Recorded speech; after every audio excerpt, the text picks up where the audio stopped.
네, 다들 일주일 잘 보내셨습니까? 네, 오늘 또 즐거운 법회하는 날입니다. 오늘도 저희가 아담브람 스님의 아무것도 남기지 않기를 가지고 저희가 오늘 법회를 진행을 하도록 하겠습니다. 지금 저희가 호흡 명상, 아나파나 사티의 16단계에 대해서 계속 법회를 하고 있습니다. 오늘이 보면 12번째 단계부터 저희가 공부를 할 차례입니다. 12번째 단계가 뭐냐 하면, 경전에 이렇게 나옵니다. 마음을 해탈케 하면서 숨을 들이쉬라고 공부 짓고, 마음을 해탈케 하면서 내쉬라며 공부 짓는다. 마음의 해탈이라고죠. 마음의 해탈이라는 것은 무엇이냐? 선정을 마음의 해탈이라고 합니다. 여기는 그 호흡 명상 12번째 단계는 선정에 관한 내용입니다. 저희가 이 팔정도에서도 보면 팔정도의 제일 마지막에 나오는 정정이 있죠. 바른 선정이 바로 그 선정입니다. 바른 선정, 초선, 2선, 3선, 4선을 얘기하는데 이 팔정도에서도 맨 마지막에 나오는 것처럼 불교 수행에 있어서 필수적인 요소입니다. 우리가 팔정도로 하면 이 불교 수행은 어쨌든 간에 모든 어떤 형태, 여러 가지 형태를 띌 수가 있습니다. 다양한 형태를 띌 수가 있죠. 뭐 수행 방편이 다를 수도 있고 합니다. 하지만 그 어떤 수행이든지 간에 그게 부처님께서 가르치신 바른 수행이라면 이 팔정도의 기준에 모두 부합을 해야 됩니다. 그러니까 사실 바른 불교 수행, 완전한 수행이라면 이 팔정도 8번째인 정정, 바른 선정에 관한 요소도 분명히 있어야 되는 겁니다. 실제로 이 선정이라는 것을 굉장히 중요한 부분이죠. 저도 뭐 자주 얘기하는 얘기 하지만 부처님께서 이 고행을 6년간 고행을 하셨단 말이죠. 깨달음을 얻기 위해서 출가를 해서 6년간 정말 그 이제 노력을 다해서 고행을 하십니다. 그래서 정말 그 피부가 뼈에 닿고, 그래서 막 갈비뼈가 다 드러나고, 그야말로 그 몸에 뼈와 피부밖에 안 남을 정도로 그렇게 이제 고행을 하셨습니다. 애를 써가지고 의지를 가지고 깨달음을 얻으려고 그렇게 무시 노력을 하셨죠. 근데 그렇게 6년간 갖가지 노력과 시도를 하면서도 고행을 했는데도 불구하고 극단적인 의지력을 가지고 고행을 하신 거죠. 힘든 걸 참는 거죠. 예를 들면 뭐 단식을 한다거나 음식을 줄여서 음식을 먹지 않으면서 단식을 한다거나 때로는 호흡을 참는다거나 우리가 호흡을 참는 게 굉장히 힘든 일이잖아요. 그죠? 여러분이 잠시만 호흡을 참아도 그 고통이 대단합니다. 답답하고. 그게 1분, 2분, 3분 이렇게 지나면 엄청나게 죽을 것 같습니다. 그죠? 근데 그 호흡을 참는 그 고행을 극단적으로 하셨거든요. 근데 그렇게 의지를 가지고, 인내심을 가지고, 육체적 고통을 참아가면서, 정신적 고통을 참아가면서 그렇게 수행했는데도 불구하고 깨달음을 얻지 못했단 말이죠. 그러니까 이 지혜가 있는 분이기 때문에 이게 아니구나, 이게 길이. 그럼 어떤 길이 맞는 길인지 고민을 하시겠잖아요. 그죠? 고민을 하시다가 떠올랐던 게 뭐냐 하면 어린 시절, 그 왕국의 왕자로 있었던 어린 시절에 경험했던 초선정의 경험을 떠올립니다. 그 당시에 이제 부처님께서 또 고향에서 농경지 행사가 있었는데 그때 농경지 행사에서 우연한 기회에 아주 그 나무 그늘 안에서 경험했던 어린 시절에 경험했던 초선정의 경험을 이제 기억해 내신 거죠. 근데 그 당시 경험이 어땠냐면 아주 평화롭고 행복한, 그야말로 일상에서 욕망에서 벗어난 그런 행복감, 치복감을 느끼셨던 거죠. 세상에서 경험하지 못한. 너무나 자유롭고 너무나 행복한 그런 경험이었던 거죠. 근데 그 경험을 또 올려본 거죠. 야, 그래, 내가 그동안 나는 의지를 막 써가지고, 애를 써가지고, 참아가지고, 고통을 참아가지고, 그래서 이 고통을 참는 게 정말 그게 이러면 뭔가 깨달음을 얻을 수 있겠다, 이렇게 생각을 했었는데, 야, 그게 길이 아니구나. 왜냐면 다 해봤으니까, 할 만큼. 우리 어린 시절에 경험했던 그렇게 아주, 평화롭던 그런 경험, 초선정의 경험. 이것이야말로 바로 깨달음으로 가는 길이구나 하고서 확신을 갖게 되시죠. 그러면서 거기서 아이디어 방향을 잡게 돼서 고행을 통해서 내가 망가졌던 몸을 회복하시고, 그리고 나서 이제 수행을 통해 초선, 2선, 3선, 4선을 개발하시고, 그 다음에 신통도 개발하시고, 그리고 번뇌도 완전히 소멸시키는 누진통을 닦으셔가지고, 그래서 이 부처님께서 정말 부처님이 되고 보통 중생에서 부처가 된 거죠. 깨달음을 이룬 존재가 된 거죠. 사실 선정이라는 것은 부처님을 깨달음으로 이끈 그런 길인 것이죠. 경전에 아주 구체적으로 기록되어 있는 내용입니다, 이게. 사실 이거는 부정할 수 없는 사실이란 말이죠. 그러니까 우리가 불교 수행, 불교라는 게 무엇인가? 불교 수행의 길을 찾을 때는 그 기준점이 있어야 됩니다. 본인의 주관적인 기준점 혹은 그냥 내가 어디 들었던 거, 누가 얘기하는 거, 이런 게 기준이 돼서는 안 됩니다. 부정할 수 없는 기준이 있어야 되거든요. 부정할 수 없는 기준은 뭐냐면 부처님께서 직접 수행하셨던 길, 그 가르침이 부정할 수 없는 길이고 부정할 수 없는 가르침이란 말이죠. 그걸 기준으로 해서 우리가 불교 수행을 이해하고 닦아 나가야 된다는 거죠. 그런 측면에서 보면 이 선정이라는 거, 선정에 이르는 길 자체가 너무나 중요한 것이죠. 그리고 그 과정을 이해하는 것, 그 길을 이해하는 것이 굉장히 중요합니다, 이게.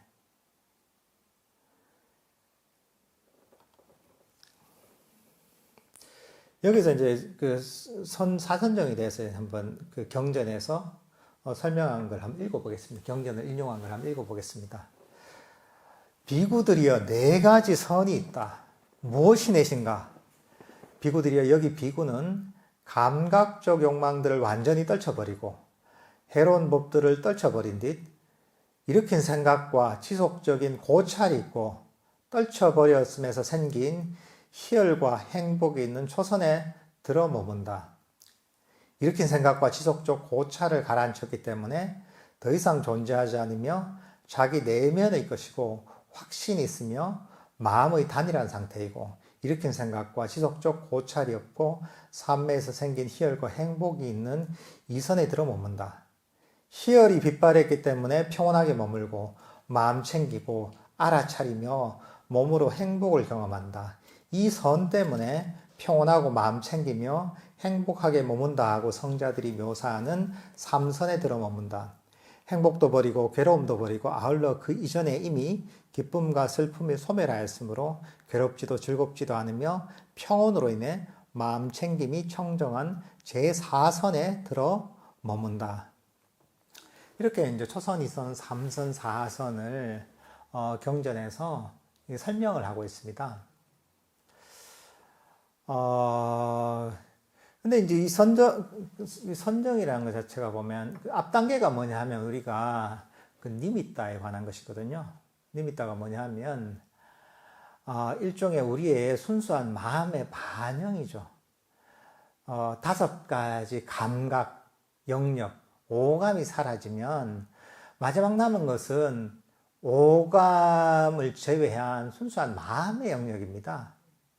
그게 이제 보통 빛의 형태로 드러납니다. 빛의 형태로 드러나는데 그게 니미따라고 하죠. 근데 이 선정이 됐든 니미따가 됐든 보통 선정이 좋다고 하고 또 부처님께서 이걸 통해 깨달음이 이르렀다고 해서 야, 이 좋은 게 있구나. 이것이야말로 길이구나. 빨리 얻어야 잡아야지 한단 말이죠. 그렇게 해서는 불교에서 얘기하는 선정을 얻을 수도 없고 선정을 떠나서라도 불교 명상이 발전할 수가 없습니다. 우린 잘 기억해야 됩니다. 부처님께서 고행하신 그 고행상 여러분들 다 아시죠, 그죠? 파키스탄 라오르 박물관에 있는 그 고행상이 유명합니다. 요즘 교과서에서 나오는지 모르겠는데 옛날엔 그 교과서에 나왔거든요. 불교에 대해 설명하면서. 저도 이제 그걸 보니까 옛날에 처음에 불교를 접해서 대학 시절에 수행을 초반에 열심히 할 때 이 고행상 그 사진을 조계사 근처에서 이제 하나 구했어요. 조계사 근처에서 구해서 그걸 제가 하수가 하는 방 안에 다 붙여놨어요. 붙여놓고 그래 모름지기 수행자라면 저렇게 돼야 되는구나. 불상으로도 그렇게 나타나 있잖아. 수행을 해서 저 정도까지 정말 피가 마르고 정말 뼈가 부서질 정도로 노력을 해서 정말 저렇게 각고의 노력을 해야지 깨달을 수 있구나. 그러면서 그걸 보면서 이제 우리가 의지를 일으키는 거죠. 의지를 다지고 다지는 거죠. 이제 실제로 그렇게 수행을 열심히 하는 분들 중에 그런 식으로 뭐랄까 이제 자기 그 정진을 막 일으키고 신심을 일으키는 사람들도 많이 있습니다. 이게 왜냐하면 이게 야 저거구나 이게 저렇게 노력해야 되는구나 하는 거죠. 그러면서 그래 이렇게 해야지 우리가 선정도 얻고 깨달음에도 이르는구나 한단 말이죠. 근데 이제 그게 너무 불교에 대한 이해가 없고 부처님 경전을 제대로 안 읽은 거죠. 그래서 그런 이해를 가지는 겁니다. 경전에서 어느 경전에서도 부처님께서 고행을 통해 깨달았다는 얘기는 없습니다. 그죠? 부처님 그렇게 몸이 정말 그 해골처럼 될 때까지 그렇게 애를 쓰고 노력을 해서 깨달음을 얻었다는 얘기가 경전 어디에도 없습니다. 오히려 그건 바른 길이 아니다. 라고 보셨고, 그 고행의 길을 버리셨잖아요. 그죠? 버리시고 중도, 팔중도의 길을 찾아가신 거죠. 감각적 욕망을 버린 선정을 닦으시고, 그 다음에 그걸 통해 번뇌를 버리는 깊은 통찰을 개발해서 깨달음이 이르신 거죠. 그러니까 여러분들이 사실은 고행상을 붙여놓고 하면 안 돼요. 왜냐하면 그건 삿된 정진을 하셨을 때 부처님께서 처음부터 모든 걸 다 한 건 아닙니다. 처음에는 시행착오 하셨던 거죠. 시행착오를 한 걸 우리는 또 그걸 반복하려고 하는 경우가 있단 말이죠. 만약에 고행상을 가지고 내가 이런 마음을 일으키잖아요. 그럼 자기를 되돌아봐야 됩니다. 부처님께서 잘못 수행하실 때를 내가 따라가고 있구나 이렇게 봐야 되는 겁니다. 그러니까 이게 자세하게 우리가 경전을 이해해야 되는 거죠. 그 말씀하시는 그대로. 근데 보통 사람 심리가 그런 게 와닿습니다, 이게. 왜냐하면 내가 언제나 하던 방식이거든요. 언제나 나는 좋은 게 있으면 애를 써가지고 의지를 가지고 참아가면서 뭔가 움켜쥐었거든요. 그래서 뭔가를 성취했던 경험이 있단 말이죠. 그러니까 불교 수행에서도 그 비슷한 얘기가 나오면 와닿는 거예요. 이게. 내가 한 것보다 더 열심히 했으니까 나도 그래야지 이런단 말이죠. 근데 불교적인 정리는 그런 게 아니라는 거죠. 부처님께서 그걸 버렸던 길이라는 거죠. 그러니까 우리가 불교적 성취, 선정이라는 것도 여러분이 막 좋은 얘기가 나온단 말이죠. 얻어야지, 잡아야지, 빨리 성취해야지 이런 마음을 가지고 있으면 절대로 거기에 도달할 수가 없습니다. 그거는 수행의 시작부터 그렇습니다. 시작부터 만약에 그런 마음을 가지고 그런 태도를 가지고 있다면 처음부터 엇나가고 있는 겁니다. 그러니까 이 선정이라는 것을 보면, 그래서 사실은 이런 선정을 자세하게 보통 얘기를 안 하는 경우가 많습니다. 왜냐하면 얘기하면 사람 욕심을 내거든요. 이걸 통리하기 쉽지 않은 거예요. 좋은 게 있고 막 환상적인 게 있고 내가 평소에 경험하지 못하는 뭔가를 얘기해주면 사람은 본능적으로 욕심을 냅니다. 그냥 빨리 잡아야지, 얻어야지. 근데 그게 완전히 수행하고 역행하는 거죠. 모든 불교적인 성취는 놓아버림의 결과입니다. 끊임없는 놓아버림의 결과입니다. 점점 놓아버림이 심화되는 것이고, 처음에는 거친 것을 놓아버리고 나중에는 점점 미세한 것들 놓아버립니다. 놓아버린 만큼 수행이 발전하는 것입니다. 세상에 움켜쥐는 거 하나도 없습니다. 이것은 불교적인 수행은 내가 소유할 수 있는 게 하나도 없습니다. 움켜쥐고 내 거다 하고 이 소유하는 순간 그거는 사라져버립니다. 왜냐하면 그게 명상의 장애이기 때문에. 그러니까 여러분들이 이런 그 불교 수행의 과정을 들을 때도 그걸 잘 염두에 둬야 됩니다. 이걸 듣고서 어떻게 해야 되나? 내가 수행을 할 때도 그 태도가 그렇습니다. 우리는 수행의 목표 있잖아요. 좋은 거, 니미타, 선정, 깨달음, 이런 데 초점을 맞추는 게 아니라, 그럼 거기에 도달하기 위해서 내가 현재 뭘 해야 되는가? 어떤 원인을 심어야 되는가? 어떤 태도를 가지고 수행을 해야 되는데 초점을 맞춰야 됩니다.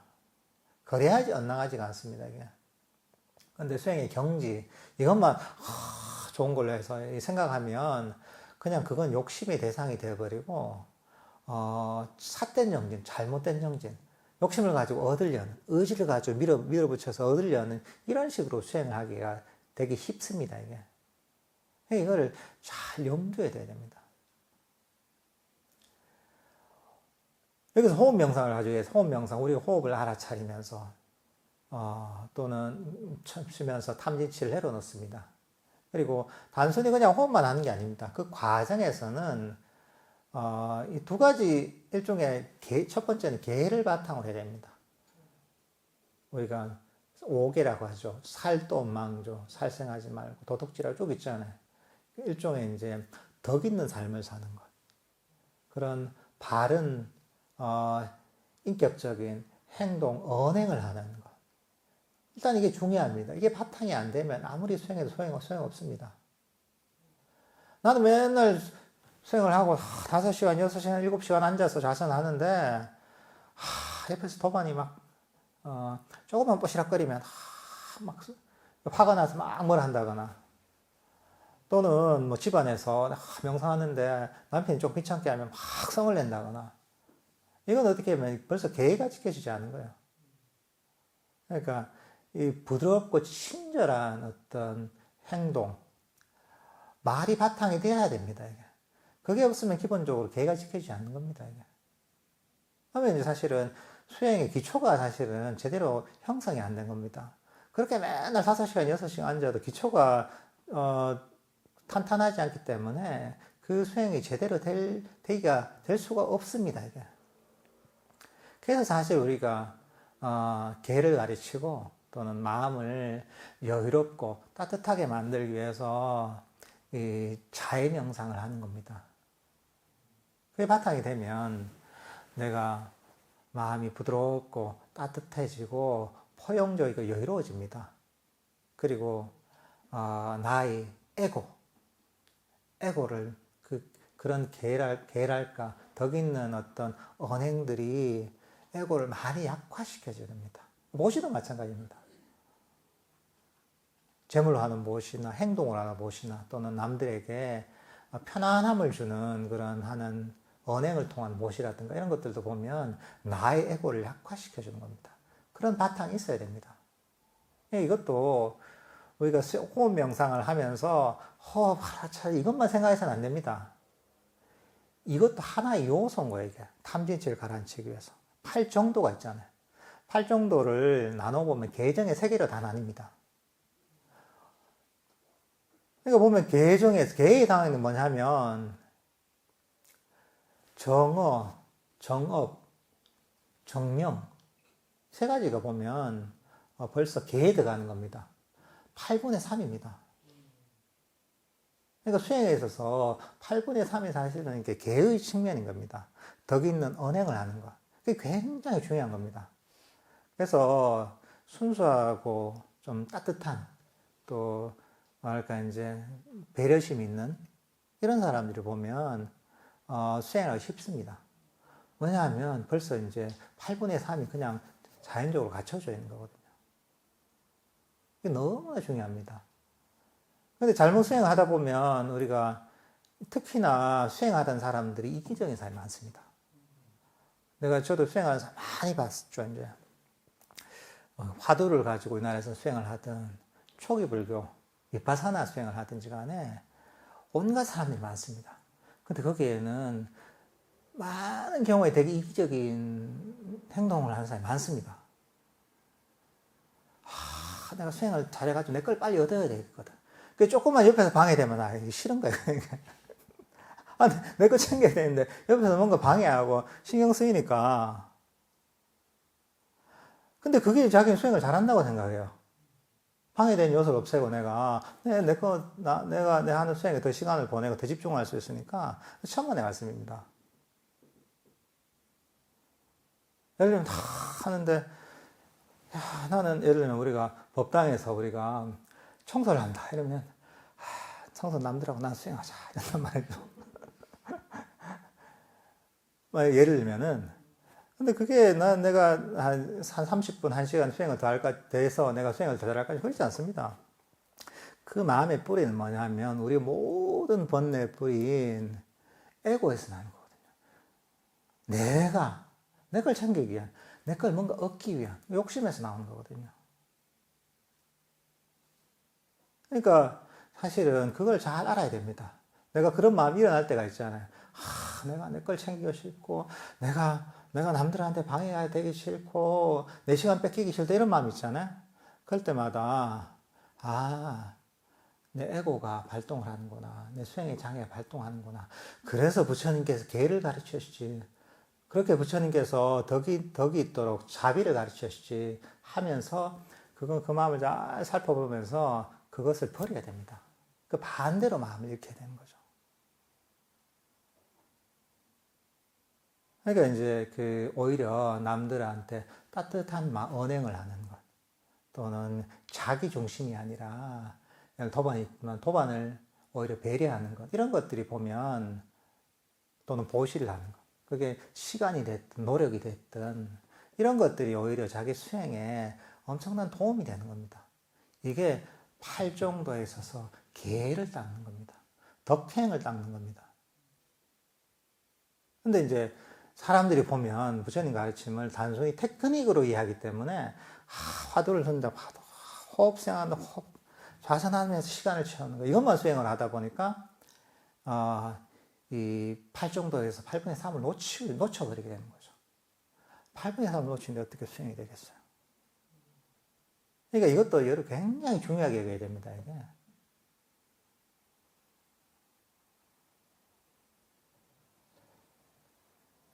이제 사실 이렇게 수행을 하면 오히려 넉넉하고 여유로운 사람이 되죠.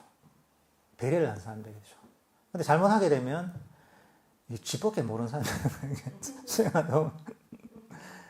오히려 굉장히 이기적인 사람이 되는 거예요. 왜냐하면 이 너무 중요한 게 있는데 이걸 챙겨야 되니까 모든 방해되는 걸 다 제거하려고 하는 거예요. 그러니까 사람이 이상하게 되는 거예요. 오히려 예민하고 날카롭고 조금만 건드려도 뭔가 이 화를 내게 되는 이런 식이 되는 거예요. 근데 그게 법에 대한 바른 이해가 부족해서 생기는 거예요. 그 다음에 이제 계의 바탕이 있고 그 다음에 정해, 선정, 삼매와 지혜를 닦는 겁니다. 이 두 가지가 같이 가는 겁니다. 우리 호흡을 알아차리지만 호흡 명상에 호흡을 알아차려서 탐진치를 놓아버리는 겁니다. 근데 단순히 호흡을 아는 것만으로 되는 게 아닙니다.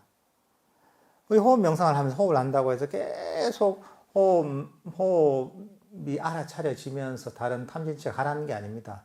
중간에 이런저런 잡념도 일어나고 욕심도 일어나고 한단 말이죠. 그럴 때 지혜가 필요한 겁니다. 그러니까 한 측면은 개를 바탕으로 해서 한 측면은 호흡을 알아차려서 탐진치를 놓아버리는 것이고, 또 다른 측면은 이런저런 번뇌, 장애가 일어났을 때 반조나 이해를 통해서 놓아버리는 겁니다. 잡념이 막 일어났다. 이럴 때 두 가지 접근 방식이 있는 거죠. 호흡으로 돌아서 잡념을 버릴 수 있죠. 그게 잘 되면. 또 한 가지 측면은 그게 잘 안 될 때가 있단 말이죠. 잡념이라는 게 그냥 일어났다 사라지는 것인데 뭘 신경 쓰나 이러면서 버릴 수도 있죠. 내게 아닌데 내게 아닌데 왜 내가 여기에 신경을 써야 돼? 버릴 수가 있는 거죠. 이건 또 이해와 반조를 통해 버리는 거죠. 어떤 욕심이 날 때 이거 허망한데 내가 왜 이걸 움켜쥐고 이런 욕심을 가지나, 내가 고통의 원인인데 내가 이런 욕심을 가지나 하면서 이러면서 이제 이걸 버릴 수 있단 말이죠. 이게 어떻게 윗바사나적인 측면입니다. 해의 측면이야. 그 두 가지 같이 가야 되는 거예요. 두 가지, 우리가 호흡 명상을 하면 기본적으로 두 가지 다를 같이 개발하는 겁니다. 개의 바탕으로 해서.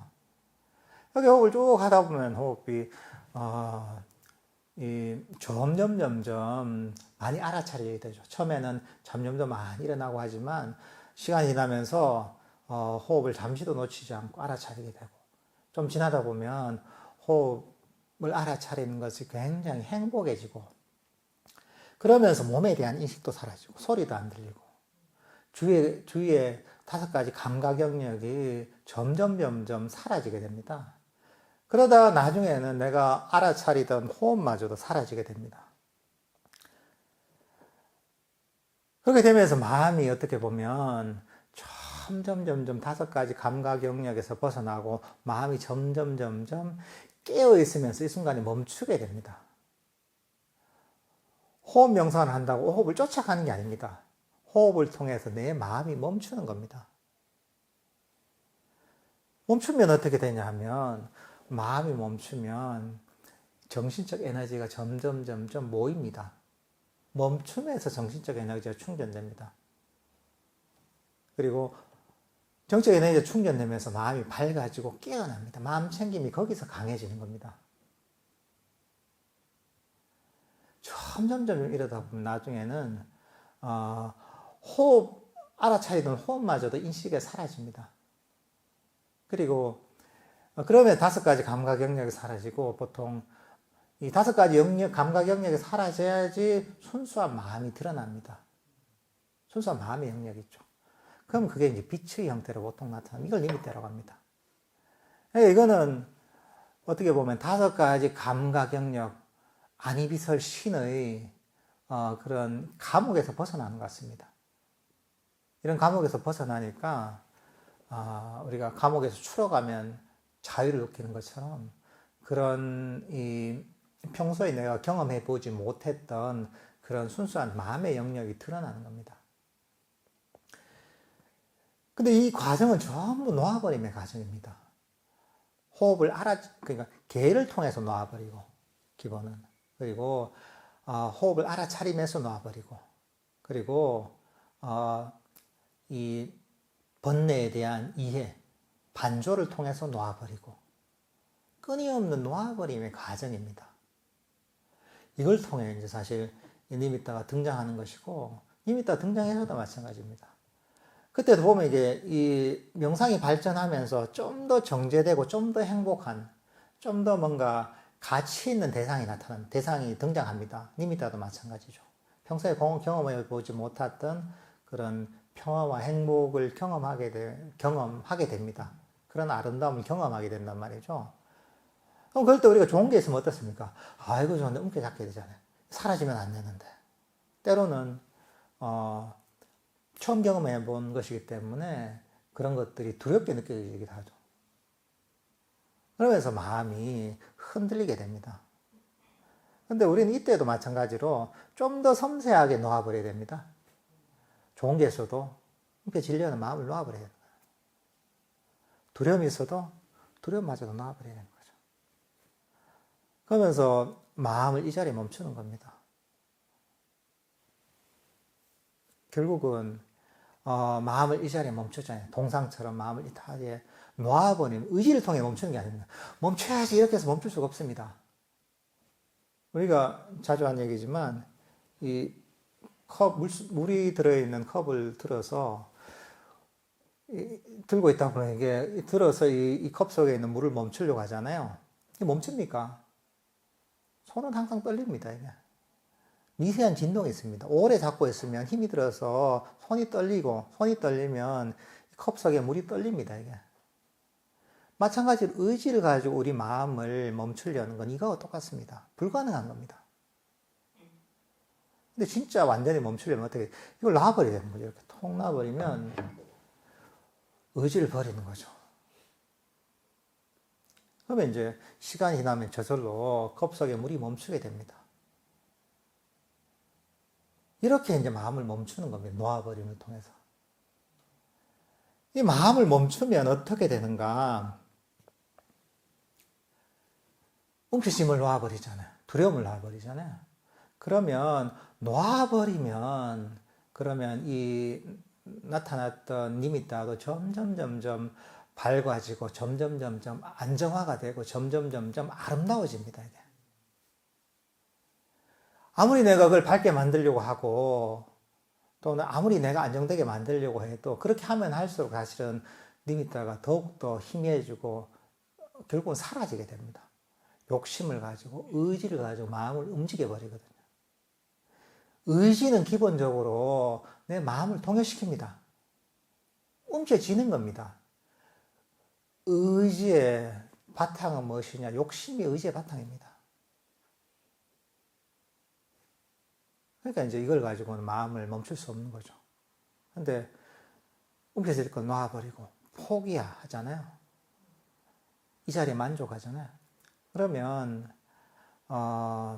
마음이 이 자리에 멈추게 되고 리미터도 점점 밝아지게 되고 정신적 에너지도 점점 강력해집니다.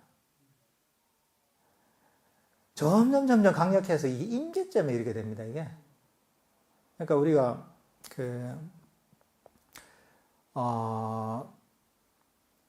블랙홀 같은 게 있잖아요, 그죠?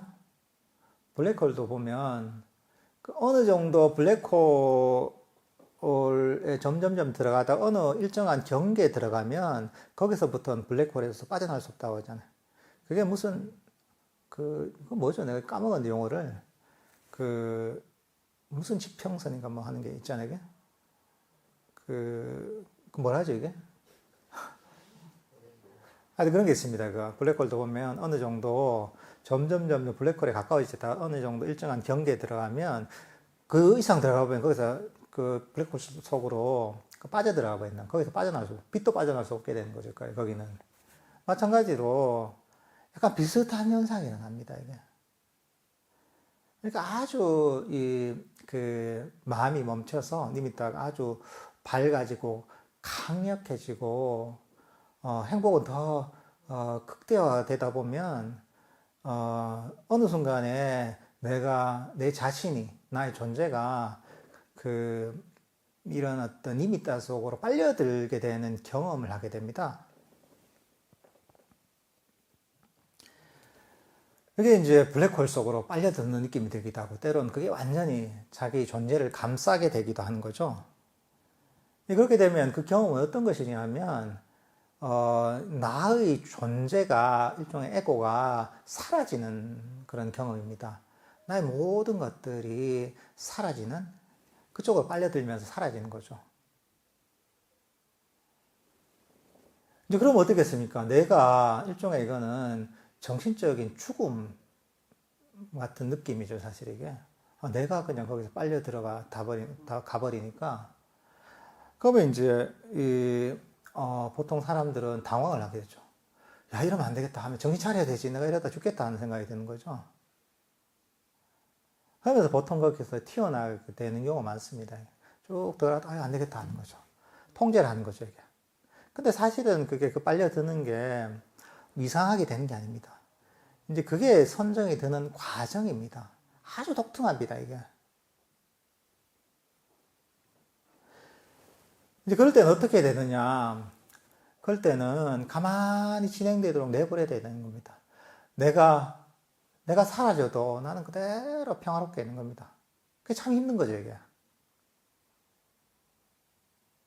내가 사라지고 나의 존재가 사라진 존재가 그런 리미터 속으로 빨려 들어가서 사라지고 있는데 나는 그대로 평화롭게 있는 거죠. 그대로 거기에 맡겨야 되는 거죠. 거기에 만족하고 있는 거죠. 이제 그렇게 이제 내가 거기서 놔버린 거죠.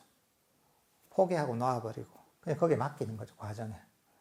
그러다 보면 이제 내가 이 어느 순간에 그 속으로 완전히 내 존재가 사라지고 오감이 완전히 소멸되면서 이 선정에 들게 되는 겁니다. 부처님께서도 처음 초선에 드셨을 때, 어린 시절에 이런 과정을 겪었던 겁니다. 보통 이 선정이나 이런 데 대해서 사람들 삼매에 대해서 정확한 프로세스를 잘 이해하지 못합니다. 그냥 뭐 하다 보니까 그냥 깊이 들어서 막 시간이 많이 지났다. 이게 선정이구나. 엄청 행복한 경험이 이게 선정이구나. 뭐 대개 보면 이 과정에 대해서 정확하게 이해하지 못합니다. 이게. 기준점도 사실은 잘 없습니다. 그렇지만 이 선정의 과정이 아주 이게 구체적으로 묘사한 겁니다. 이게.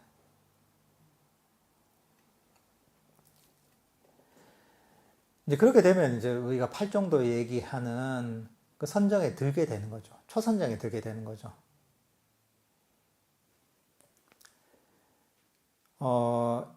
이렇게 되면 나의 에고가 일시적으로 거의 완전히 소멸됩니다. 완전하게는 아니지만 거의.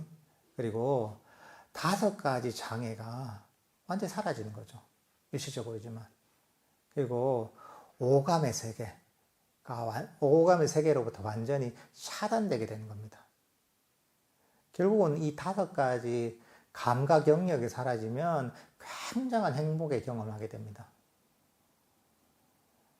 그러니까 이제 부처님 당신도 그렇고 부처님의 제자들도 그렇고 깨달음을 이루고 난 뒤에도 그렇게 뭐 숲에서 좌선을 하고 하시거든요. 깨달음을 뭐 이루는 과정에서 그렇지만 깨달음을 이루고 나서 그건 좌선을 하고 나세요. 근데 그게 뭐냐 하면 어떻게 설명하냐면 경전에서 이 세상에서 그냥 행복하게 머문다. 현재에 살면서 이런 얘기를 하거든요. 이게 바로 선정한테 머무는 겁니다. 굉장히 5가지 감각 영역에서 벗어난 지극한 행복의 상태. 이제 그때 수행의 대상이 행복이 되는 거죠. 상태에 머물게 되는 거죠, 이게.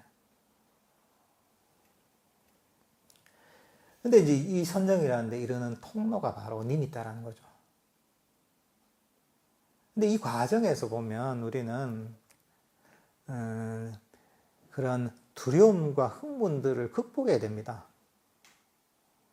내 존재가 살아있지 않아요. 두려움이 느껴지죠. 그죠? 내 존재가 소멸된다. 내 자아가 소멸된다. 정신적인 일종의 사망 과정과 같은 것이거든요. 이거 얼마나 두렵겠어요. 내가 죽는데 지금. 죽음을 받아들이는 거죠. 이게. 때로는 이런 얘기 듣잖아요. 본문에서. 왔구나, 이제 왔구나. 드디어 왔구나 해서. 근데 그렇게 해서 이제 흥분하는 경우도 있는 거죠. 흥분하잖아요. 조금만. 그래서 들어가 이러는 거죠, 이게. 그러니까 이제 이게 흥분이나 또는 두려움들을 극복해야 되는 거죠. 일단 부처님 가르침에 대한 믿음을 가지고 사실 극복할 수도 있는 것이고, 그래, 부처님께서 가르친 대로, 그래, 하자. 이게 내가 죽게 하겠나. 다 좋은 걸 이런 믿음을 강력하게 만든. 때로는 그런 치해가 강한 걸 또 버릴 수가 있는 거죠. 그래, 이거는 내가 일으키는 그런 흥분이나 두려움, 이것도, 결국은 내게 아니구나 하면서 이걸 또 지혜로서 이걸 버릴 수도 있는 것이고, 때로는 그 과정에서란 행복감에 내가 그냥 몰입할 수 있는 거죠. 점점 행복에 극에 이르는 과정이기 때문에 그 과정을 받아들이면서, 행복을 받아들이면서도 그걸 그대로 그냥, 이 과정을 그대로 진행되도록 내버려 두는 거죠. 그러니까 이 과정에 사실 의지는 사라져야 되는 겁니다. 나의 통제는 사라져야 되는 겁니다. 그러니까 우리가 수행을 처음부터 의지와 통제를 버리라고 했잖아요. 의지와 통제를 버리는 수준이 계속 높아지는 겁니다. 이때는 거의 아주 미세한 통제마저도 버려야 되는 거죠. 아주 미세한 의지마저도 버려야 되는 거죠. 그렇게 해서 사실은 우리가 이 선정에 들게 되는 겁니다. 그러니까 이런 과정, 선정이 드는 과정을 봐도 결국은 미세한 움켜짐, 미세한 욕심, 미세한 두려움마저도 버려야 되는 거죠. 그러니까 수행의 과정이 여기서도 더 잘 이해가 되는 거죠. 끊임없는 놓아버림의 과정이라는 거죠. 그러니까 지금 당장 이런 것들을 경험하지 않을지라도 이런 명상의 원리를 저희는 이런 걸 통해서 잘 배워야 됩니다. 명상의 원리라는 게 결국은 이 선정이 드는 과정마저도 움켜쥐려고 해서는 절대로 여기 들 수가 없다는 거죠. 끊임없는 놓아버림의 과정을 심화시키는 거죠. 내가 뭘 했다, 내가 얻었다 이런 생각을 가지면 살 수 있는 게 아니죠. 내가 선정이 들어서 내가 이 됐는데 자랑할 수 있는 게 아닙니다. 왜냐하면 그런 욕심이나 소욕을 가지는 순간 그건 없습니다. 그렇게 들 수가 없습니다. 만약에 그런 마음을 가지고 내가 뭘 얻었다면 불교적인 수행하고 아무 관계가 없는 겁니다. 그거는. 뭐 딴 거죠. 불교하고 관계없는. 용어만 같을 수가 있죠. 그러니까 불교 공부가 참으로 독특한 겁니다. 이게.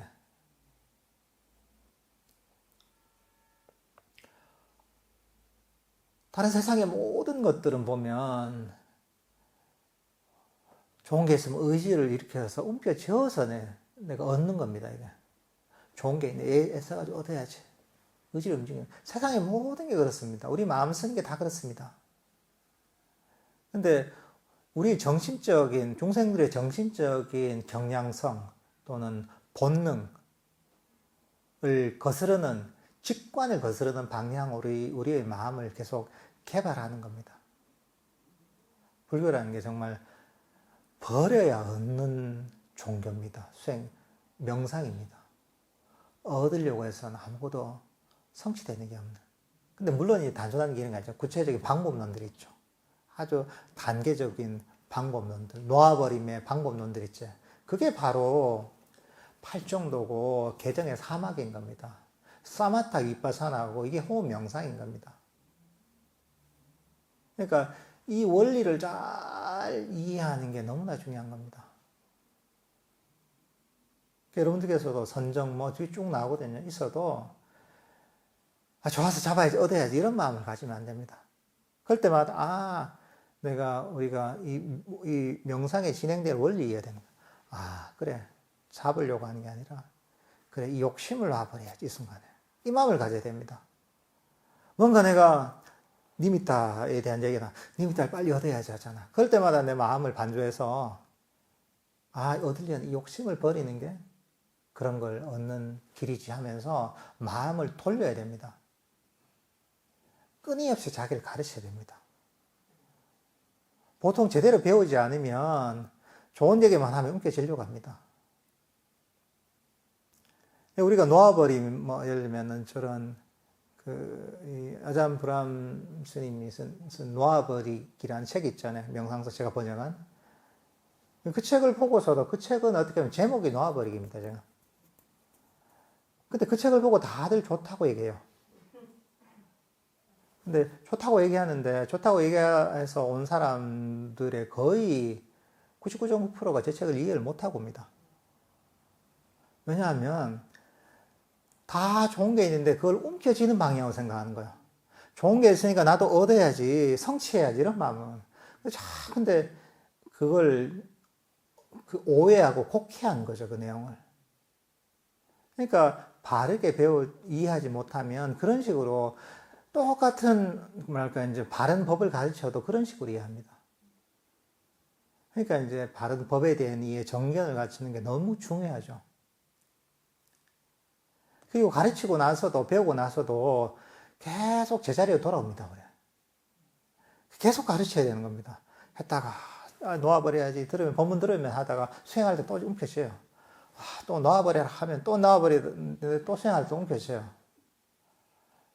아직까지는 제대로 된 이해가 부족한 겁니다.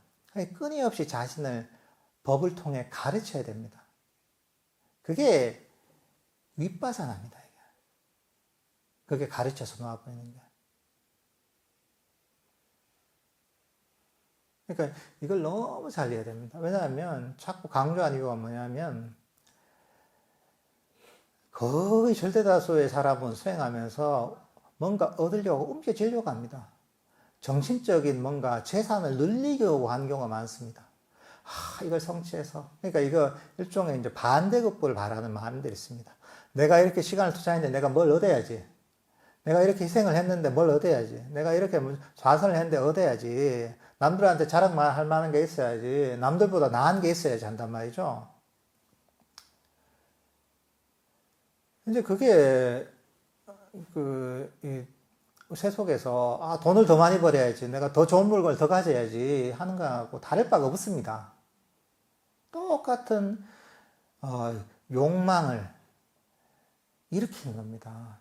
욕망의 대상을 수행해서 찾고 그 욕망의 대상을 쫓아가고 얻으려고 하는 거나 똑같습니다. 이게. 그러니까 만약에 그런 마음을 갖고 있다면 그거는 부처님께서 가르치신 방향하고 완전히 반대로 가는 겁니다. 그래서 사실 만약에 여러분이 혹시라도 누가 수행을 해서 내가 이거 되는데 막 자랑하고 다니는 사람이 있단 말이죠. 그러면 볼 것도 없습니다. 불교 수행은 그렇게 할 수 있는 게 아닙니다. 왜냐하면 끊임없는 놔버림을 통해서 얻어지는 것이지, 옮겨지고 내가 한번 가지면 끊임없이 내가 이제 무슨 내가 집을 한 채 사서 내 집의 소유로 가지는 것처럼 옮겨질 수 있는 게 아닙니다. 그거는 고통을 누릴 뿐입니다. 세상의 모든 건 무상하다 그랬잖아요. 무상한 것은 괴로움이다 하고 얘기하거든요. 무화경에서 그렇게 얘기합니다. 부처님께서.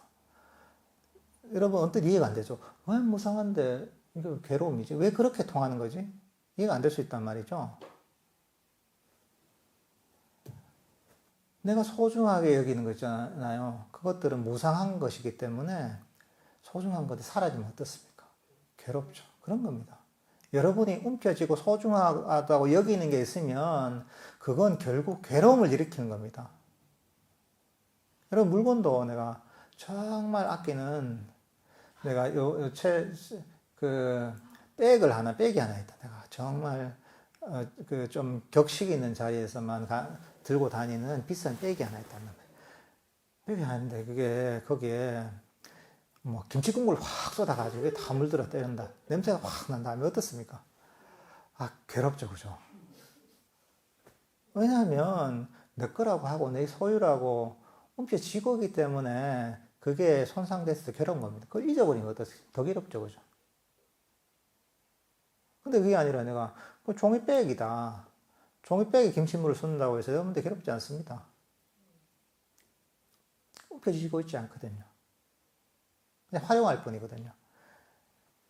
사람도 마찬가지죠. 사람도 여러분의 가까운 자녀들이 시험에 떨어졌다. 몸이 아프다. 얼마나 괴롭습니까? 왜냐면 내 아들이고 내 딸이니까. 내 소유니까. 집착을 하고 있으니까 괴로운 거예요. 거기에 손상이 생기면. 가까운 사람이 죽으면 어떻게 괴롭습니다. 무상하기 때문에 그런 거죠. 물건도 손상되고 결국은 사라지게 되어 있습니다. 사람도 병들고 늙고 죽게 되어 있습니다. 사라지게 되어 있습니다. 무상한 거죠. 계속 변하는 거죠. 정신적인 것도 마찬가지죠. 내가 이걸 잡아서 내가 이걸 성취해서 움켜쥐고 있잖아요. 사라지잖아요. 무상하기 때문에 사라집니다. 모든 것은. 정적인 대상은 똑같습니다. 내가 어떤 걸 경험해서 좋은 걸 그것도 일시적인 것이고 변하고 사라지게 되는 겁니다. 그걸 움켜쥐면 어떻게 해서 괴로운 거예요. 그러니까 정신적인 대상마저도 내가 이게 내 거다. 나 이 정도 됐다. 이렇게 하는 순간 사라지게 돼 있는 거예요. 이게. 그리고 그게 손상되고 사라지면서 거기서 괴로움이 생기는 겁니다. 그러니까 수행을 하면서도 그런 마음을 갖고 있다면 괴로움의 원인들을 스스로 만들고 있는 겁니다. 그러니까 사실은 불교 수행이라는 것은 한마디로 불교 수행보다 좀 더 폭넓게 불교라는 가르침은 한마디로 얘기하자면 고통의 소멸에 이르는 길입니다. 같은 얘기지만 다르게 표현하자면 점점 행복해지는 과정입니다. 고통의 원인을 없애서 점점 행복해지는 과정입니다. 그러니까 여러분이 명상에 어떤 경지에 집착한다면 그거는 괴로움의 원인을 만드는 거죠. 당연히 불교 수행할 길하고 달리 가는 거죠. 그러니까 이걸 잘 이해해야지 우리가 탈선하지 않습니다. 그러니까 여러분께서도 불교 명상이라는 것은 끊임없는 놓아버림의 길이라는 것. 그리고 그 놓아버리는 게 잃어버리는 게 아닙니다. 사람들은 살면서 포기하면 내가 손해본 느낌이거든. 집안에서도 만약에 이제 그 형제 자매들이 많다. 어릴 시절에 먹을 게 제한되어 있다. 지금 감자가 3개가 있는데 그 중에 이제 그 형제가 하나 있다 이러면 한 명이 2개 먹고 내가 하나 먹으면 내가 손해보는 것 같아요. 그죠? 한 명이 2개 먹고 내가 하나를 먹으면 손해보는 것 같잖아요. 내 걸 주면 손해본다고 느낀단 말이죠. 내 걸 포기하면 손해본다고 느낀단 말이죠. 근데 그게 이제 중생의 삶입니다. 놓아버리면 손해본다는 그런 경험치가 쌓여있는 거야. 근데 불교 수행은 완전히 반대입니다. 놓아버려야 얻어지고 성취가 되는 겁니다. 놓아버려야지 괴로움에서 벗어나는 겁니다. 놓아버려야지 부처님께서 얘기하신 삼매 들고 선정이 들고 깨달음에 이르는 겁니다. 그러니까 세속에서 내가 쓰던 마음의 방식을 완전히 바꿔야 됩니다. 명상할 때는. 포기하고 놓아버릴수록 얻어진다는 것. 이걸 보면 처음엔 이해가 안 되지만 명상을 하다 보면 체험적으로 이해가 됩니다. 놓아버렸을 때 그때 오히려 내 마음이 더 평화로워지고 내 마음이 더 행복해집니다. 더 고요해집니다. 명상이 발전합니다. 그러니까 이 원리를 잘 이해하고서 여러분께서 명상을 실천해야 됩니다. 선정에 여기 나온 오늘 자세하게 다루지는 않는데 초선, 2선, 3선, 4선이라는 것도 여러분들이 엄청 좋아서 빨리 얻어야 되는 걸 생각하지 마십시오. 이것은 놓아버림의 실천을 통해 저절로 도달하는 단계지 내가 욕심을 내서 움켜쥐고 내 거로 만들 수 있는 그런 경지가 아니라는 것을 이해하고 여러분이 수행을 하셔야 됩니다. 그러니까 그런 마음을 가지고 여러분이 명상하시면 좋을 것 같습니다.